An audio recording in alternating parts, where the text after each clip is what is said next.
Gracias. Muy buenos días a todos. Con su permiso, Presidenta.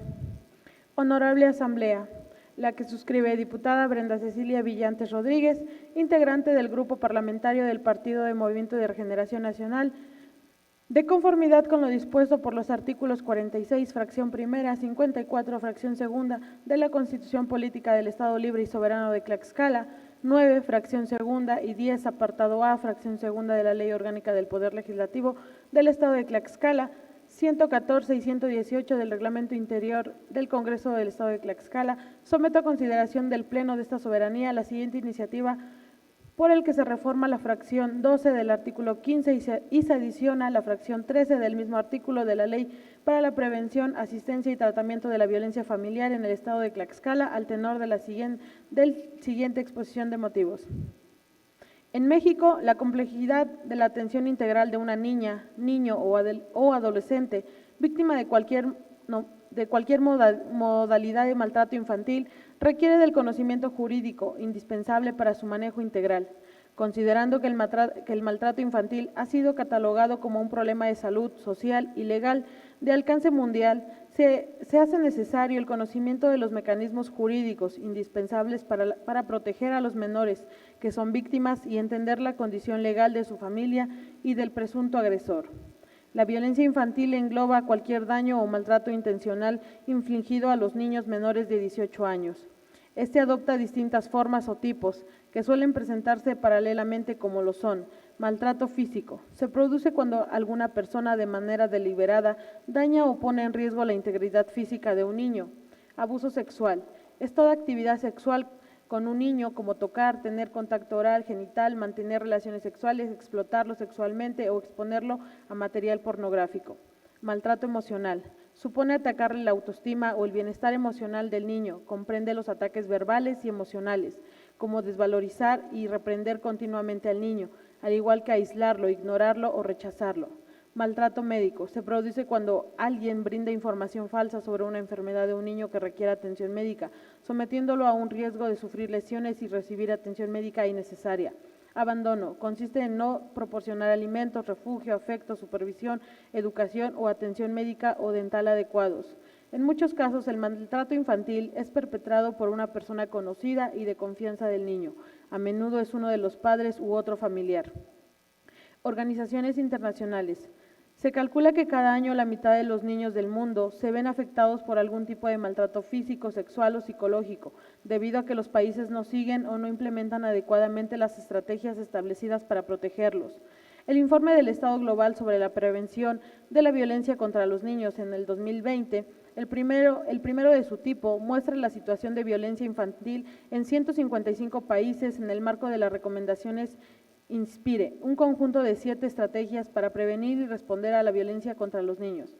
De los 1.000 millones de niños que sufren algún tipo de maltrato, 300 millones son menores de 2 a 4 años que a menudo sufren castigos violentos a manos de los cuidadores. Por primera vez, el estudio incluye cifras de homicidio infantil. Se calcula que 40.150 niños en el mundo fueron víctimas de homicidios en el año 2017.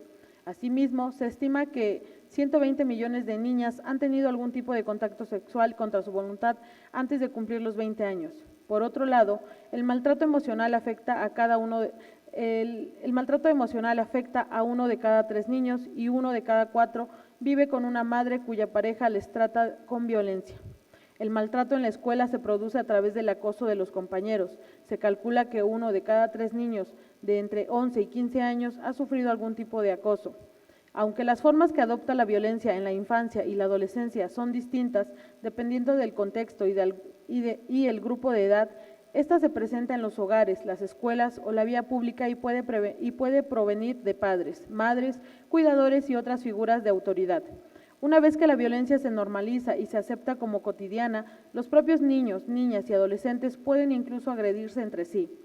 En México, de acuerdo con datos oficiales, en 2021, cada día 7 niñas, niños o adolescentes fueron asesinados diariamente y 37 sufrieron violencia física, esto sin contar los múltiples casos que no son identificados ni denunciados. Para el 2022 Tan solo en el primer trimestre se han registrado 595 homicidios de niñas y niños y un aumento del 83.52% de reportes de violencia familiar con respecto del año 2015, 233.978 en total. En el caso particular de las niñas y adolescentes que se suma a la violencia por razones de género, quienes se encuentran más vulnerables a vivir agresiones sexuales, inseguridad financiera, abuso emocional y ser víctimas de delitos como la explotación sexual y la trata de personas, delitos por el que fueron rescatadas en el 2021 al menos 259 niñas entre 12 y 14 años de edad. Esto no es el único derecho que no se le ha garantizado a la niñez. Se estima que antes de la pandemia, el 60% de las niñas, niños y adolescentes no contaban con acceso a la seguridad social, otra situación que deja en evidencia la debilidad institucional y la violencia a los derechos de la niñez en el trabajo infantil, que en los últimos 5 años ha afectado hasta 3.3 millones de niñas, niños y adolescentes al tener que realizar actividades peligrosas y prohibidas por la ley, o ni siquiera han contado con la edad mínima para ejercer un trabajo. En Tlaxcala, el Sistema Estatal para el Desarrollo Integral de la Familia, SEDIF, a través de la Procuraduría para la Protección de Niñas, Niños y Adolescentes, proyectó un incremento de hasta el 500% de la capacidad de la atención en casos de violencia infantil, debido a la operación de las Procuradurías Municipales para la Protección en los 60 comunidades. Con base en información oficial, en Tlaxcala hay 370,000 niñas, niños y adolescentes, de los cuales se estima que 14,000 están en posible situación de vulnerabilidad. De esa cantidad, durante el año 2021, únicamente se brindaron 1,600 atenciones por diferentes tipos de casos de violencia infantil. Actualmente, con la creación y operación de las Procuradurías Municipales para la Protección de Niñas, Niños y Adolescentes, como un método de protección transversal, el sistema estatal DIF, se pretende aumentar la capacidad de atención en casos de vulnerabilidad de derechos a infantes a más de 8,000 expedientes, es decir, un aumento del 500% con respecto a los registros del año anterior. La Procuraduría para la Protección de Niñas, Niños y Adolescentes del SEDIF, a través de su titular, informó que en lo que va del último año se ha registrado un aumento de 350% en expedientes de atención en comparación con los casos atendidos durante el año pasado. A pesar de que se ha incrementado el número de expedientes por algún tipo de violencia contra niñas y niños y adolescentes, únicamente el 1.11% llega a un proceso judicial, con lo que se demuestra que el trabajo de contención que realizan las procuradurías municipales es funcional y de manera preventiva se evita que el conflicto escale, por lo que únicamente llegan a una controversia judicial los casos de extrema urgencia que tienen que ver con los delitos de índole sexual y lesiones. Al otorgar una atención inicial adecuada a cada uno de los casos de violencia infantil, el porcentaje de niñas, niños y adolescentes que requiere albergue en los centros de asistencia social es menor. Con respecto a los casos de violencia familiar, interviene un equipo interdisciplinario para atender temas relacionados con la omisión de cuidados, la negación al derecho a la educación, lesiones por descuido de papás y mamás, por una inadecuada alimentación y la violencia de algún otro derecho de la infancia. La magnitud del maltrato infantil por parte de los padres se desconoce debido a que el hogar es considerado un ámbito privado. Es un afán por conocer acerca de este tema. El INMujeres promovió la realización de la encuesta de maltrato infantil en adolescentes de secundarias en 4 estados de la República Mexicana, que representan un primer esfuerzo por conocer la prevalencia de este tipo de violencia. Los resultados de esta encuesta, a pesar de solo dar cuenta de la realidad de 4 entidades federativas, nos permiten apreciar patrones sobre la forma en que se da el maltrato infantil.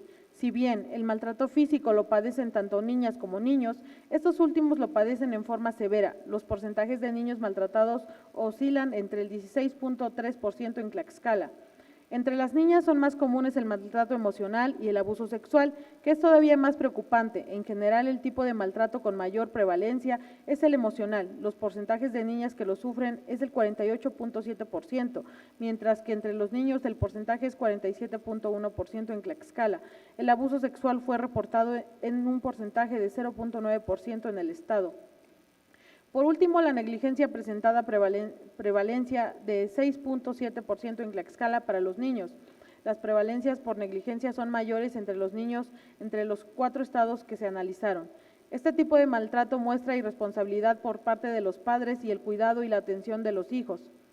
Y lo más preocupante es que este patrón puede ser reproducido por los niños que actualmente son víctimas de este padecimiento en su etapa adulta, de manera que se estaría comprometiendo al desarrollo adecuado de las próximas generaciones. Magnitudes del problema. El maltrato infantil es un problema con graves consecuencias que pueden durar toda la vida y llevar a la muerte del menor. Su estudio resulta difícil. Las estimaciones actuales son muy variantes, dependiendo del país y del método de investigación utilizado, dando como resultas cifras negras.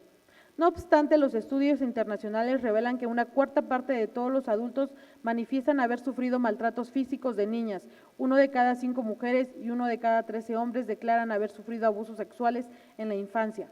Además, muchos niños son objeto de maltrato psicológico, también llamado maltrato emocional, y víctimas de desatención. Falta de vigilancia de aplicación de la ley. Uno de los problemas es la falta de aplicación de las leyes, debido a que, si bien el 88% de los países en el mundo poseen legislaciones vigentes para proteger a los menores, menos de la mitad, un 47% reconocen cumplirlas debidamente. El director general de la Organización Mundial de la Salud, Tedros, señaló: proteger la salud y el bienestar de los niños es fundamental para proteger nuestra salud y felicidad colectivas. Al conocer los resultados del informe y subrayó que nunca hay excusas para tal violencia. También señala que tenemos herramientas basadas en la evidencia para prevenirlo, por eso instamos a todos los países a aplicarlas. Por su parte, la directora del UNICEF alertó que la violencia ahora puede ser mucho peor, ya que los cierres de escuelas y las restricciones de movimiento por la pandemia de coronavirus han dejado a muchos niños atrapados con las personas que abusan de ellas y de ellos, y sin un lugar seguro al que acudir, por lo que es urgente poner en marcha servicios sociales y líneas de atención a menores.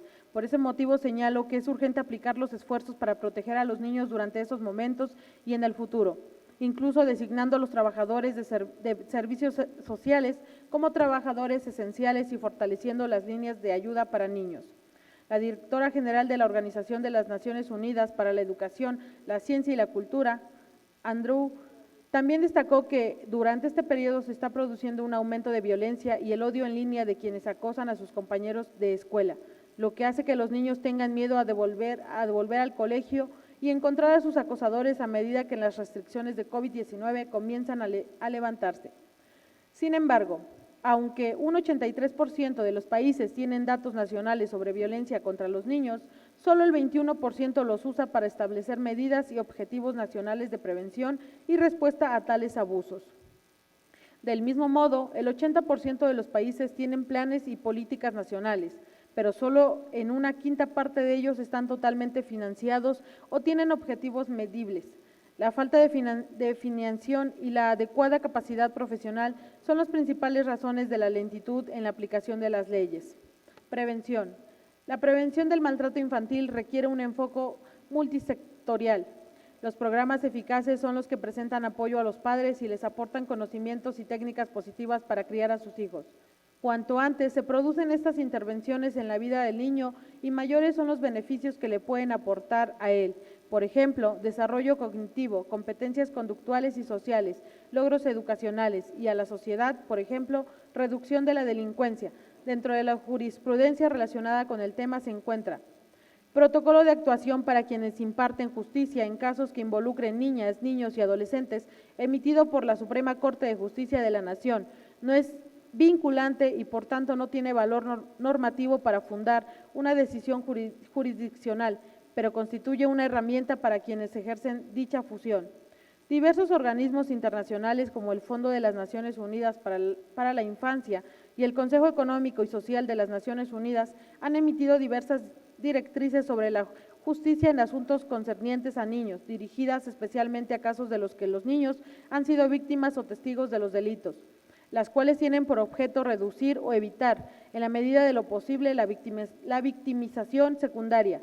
Algunas de esas recomendaciones han sido acogidas por esta Suprema Corte de Justicia de la Nación en el protocolo de actuación para quienes imparten justicia en casos que involucren niñas, niños y adolescentes, señalando al respecto que sobre las pruebas periciales existen algunas directrices relacionadas con su registro, repetición y valoración que deben considerarse, Así, aunque ese protocolo no es vinculante y por tanto no tiene valor normativo para fundar una decisión jurisdiccional, se constituye una herramienta para los juzgadores, pues a la luz de los compromisos adquiridos por el Estado de México, por el Estado mexicano en materia de derechos humanos, que se refieren a niñas y niños y adolescentes, establece prácticas para el acceso a la justicia, fundadas en el respeto a los derechos de ese grupo vulnerable, lo cual es trascendente, pues no se puede negar que la forma de realizar las entrevistas al menor puede ser crucial para obtener una respuesta que sea más apegada a la realidad, que deben evitarse las preguntas cerradas y repetirse las preguntas lo menos posible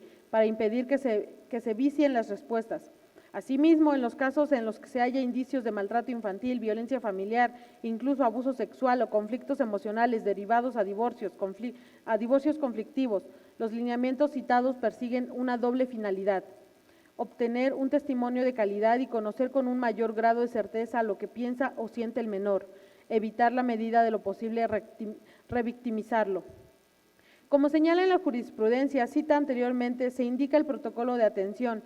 Así, el 12 de febrero del 2021, por el CIPINA, aprobó mediante acuerdo CIPINA-02-VE-2021 el Protocolo Nacional de Coordinación Interinstitucional para la protección de niñas, niños y adolescentes víctimas de violencia. Se señala sobre el documento que tiene la finalidad de describir los procedimientos de coordinación interinstitucional que deben llevar a cabo las autoridades federales, de las entidades federales y municipales, en el ámbito de sus respectivas competencias para la protección inmediata y de emergencia de niñas y niños adolescentes, desde la detección de un hecho de violencia contra la dicha población, hasta la determinación del plan de restitución integral de derechos por parte de las Procuradurías de Protección de Niñas, Niños y Adolescentes. El procedimiento inicia con el reporte de los hechos por parte de niñas, niños y adolescentes que estén sufriendo violencia o por cual persona o autoridad que tengan conocimiento de estos, que deberá dirigirse a la Procuraduría Federal y Protección de Niñas y Niños y Adolescentes o a las Procuradurías de Protección de Niñas y Niños y Adolescentes de las entidades federativas o de las autoridades de primer contacto. Enlaces de las Procuradurías de Protección en las entidades federativas o los municipios. Por lo anteriormente expuesto, se propone lo siguiente: Ley para la prevención, asistencia y tratamiento de la violencia familiar en el estado de Tlaxcala. Texto vigente, artículo 15. Del 1 al 11 queda como están. 12. Diseñen y operen programas educativos en todos los niveles de escolaridad, introduciendo una temática que fomenten la cultura de la no violencia en la familia, la paternidad y la maternidad responsables, la responsabilidad compartida entre hombres y mujeres, así como el respeto a la dignidad de todas las personas integrantes del núcleo familiar. Sin precedente. Propuesta legislativa. Artículo 15. Del 1 al 11 queda como está. 12. Diseñen y operen programas educativos en todos los niveles de escolaridad, introduciendo una temática que fomente la cultura de la no violencia en la familia, la paternidad y la maternidad responsables, la responsabilidad compartida entre hombres y mujeres, así como al respecto a la dignidad de todas las personas integrantes del núcleo familiar. Y 13.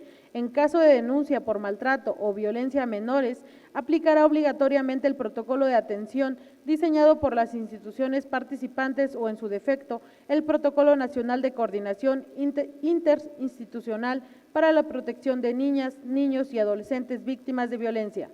De acuerdo con la Ley General de Derechos de Niñas, Niños y Adolescentes y el de las leyes de las entidades federativas en materia, la Procuraduría de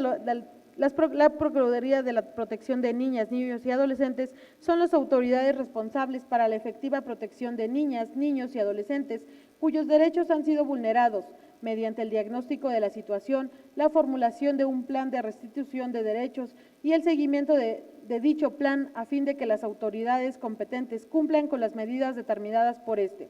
Proyecto de decreto. Artículo único. Con fundamento en lo dispuesto por los artículos 46, fracción primera, 54, fracción segunda de la Constitución Política del Estado Libre y Soberano de Tlaxcala, 9, fracción segunda y 10, apartado 10, fracción segunda de la Ley Orgánica del Poder Legislativo del Estado de Tlaxcala, 114 y 118 del Reglamento Interior del Congreso del Estado de Tlaxcala, se reforma la fracción 12 del artículo 15 y se adiciona la fracción 13 del mismo artículo de la Ley para la prevención, asistencia y tratamiento de la violencia familiar en el estado de Tlaxcala, para quedar como sigue. Artículo 15. Del 1 al 11 queda como está. Diseñen y operen programas educativos en todos los niveles de escolaridad, introduciendo una temática que fomente la cultura de la no violencia en la familia, la paternidad y la maternidad responsables, la responsabilidad compartida entre hombres y mujeres, así como el respeto a la dignidad de todas las personas integrantes del núcleo familiar. Y 13. En caso de denuncia por maltrato o violencia a menores, aplicará obligatoriamente el protocolo de atención diseñado por las instituciones participantes o, en su defecto, el Protocolo Nacional de Coordinación Interinstitucional para la Protección de Niñas, Niños y Adolescentes víctimas de violencia. Transitorios. Artículo 1. La presente reforma entrará en vigor al día siguiente de su publicación en el Periódico Oficial del Gobierno del Estado de Tlaxcala. Artículo 2. Se derogan todas aquellas disposiciones que contravengan al presente decreto, dado en la sala de sesiones del Palacio Juárez, recinto oficial del Poder Legislativo del Estado Libre y Soberano de Tlaxcala, en la ciudad de Tlaxcala de Xicoténcala, a los 25 días del mes de agosto del año 2022. Diputada Brenda Cecilia Villantes Rodríguez. Es cuanto.